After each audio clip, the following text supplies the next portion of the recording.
The Fables of Belpa by Anonymous. Section 2. Introduction. Towards the eastern confines of China there once reigned a monarch, whose renown, as well for arms as wisdom and virtue, spread far and near through all countries of the East, and made him the admiration of all that part of the world. The greatest princes of the East were subject to his dominion, and admirers of his virtues. His council was composed of persons of integrity and learning. His riches were immense, his arms numerous, and himself both valiant and just. Rebels felt his anger, and his soldiers imitated his valor. His justice humbled the pride of tyrants, while his goodness succored the miserable. In a word, under the empire of Humayunfal, for so this virtuous prince was called, the people were happy, because everywhere throughout his vast dominions the most strict search was made after the wicked, and care taken to punish them as enemies to the public tranquillity. Justice ought to be the rule of every prince's actions, who desires his kingdom and his throne should be established like the residence of the Supreme; and whatever monarch omits to administer punishments to vice and rewards to virtue, let him be assured his dominions will not be long secure from ruin. Good kings generally make good servants, and so it happened to this excellent monarch. For he had a vizier, or prime minister, who loved the people like a real father.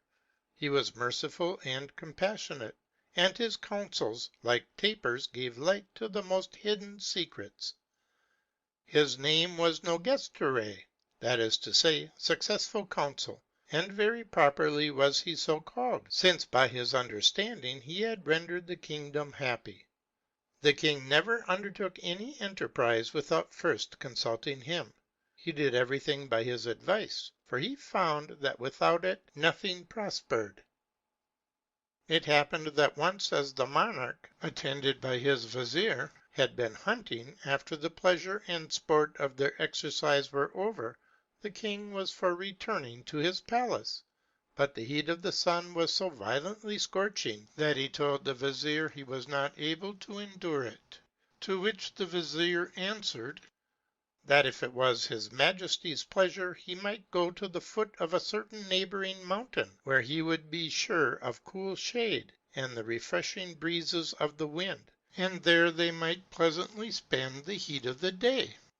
The king followed his advice, and in a little time they got to the place, where the coolness, caused by the shade of several trees that nature seemed to have taken delight to plant by the side of a number of winding brooks and fountains, made them forget the heat which they had endured upon the open road. The king, finding the covert very delightful, sat down upon the grass, and, falling into a contemplation of the works of the great Creator of all things, admired the inimitable painting of the flowers and other productions of nature that offered themselves to his sight.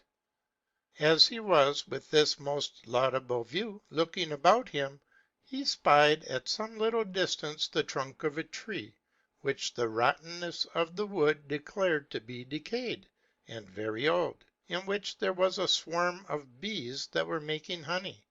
Upon this, having never seen an object of this kind before, he could not avoid asking the vizier what those little creatures were. Most sovereign monarch, replied the minister, those little creatures are very beneficial, and of 1,000 uses in society, and are in the highest degree remarkable for the order of their government. They have a king among them who is bigger than the rest, and whom they all obey. He resides in a little square apartment, and has his viziers, his porters, his sergeants, and his guards. The industry of these and all these other officers, and people in general, is such that they frame every one for themselves a little 6-cornered chamber of wax, the angles of which differ not at all in shape or dimensions, but are so exactly made to answer one another, that the most generous geometrician could not range them with more regularity. These little chambers finished, the Vizier takes of them an oath of fidelity, that they are never to defile themselves; according to which promise they never but light upon the branches of rose bushes or odoriferous flowers, so that their food, which is aerial, and of the quintessence of flowers, is digested in a little time and changed into a substance of a sweet and pleasing taste. When they return home, the porters smell to them, and if they have no ill scent about them, they are permitted to enter. But if they have any ungrateful smell, they kill them.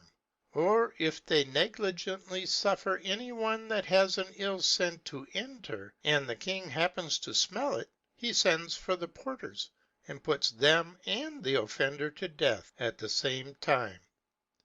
If any strange fly endeavors to enter this community, the porters oppose him, and if he seeks to come in by violence, he is put to death.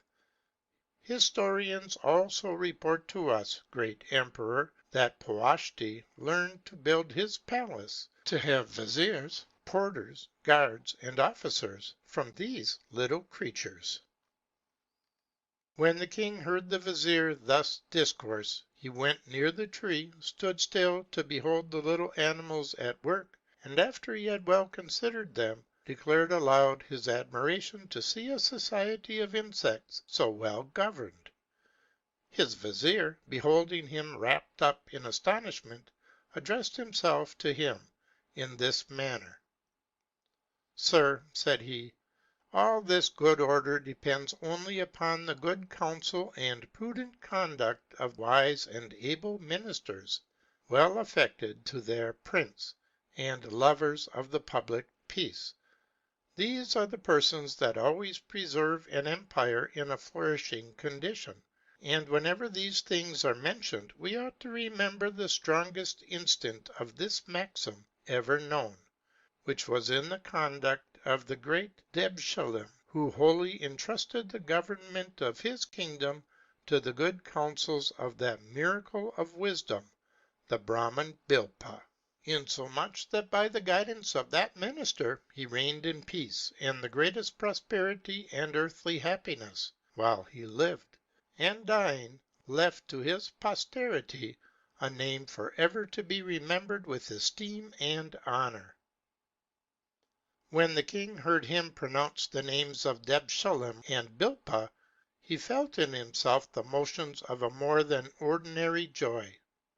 "I have," said he to the Vizier, "for a long time most earnestly desired to hear the story of that Brahman's government, but never yet could meet with an opportunity to satisfy myself, nor ever imagined that you knew their history.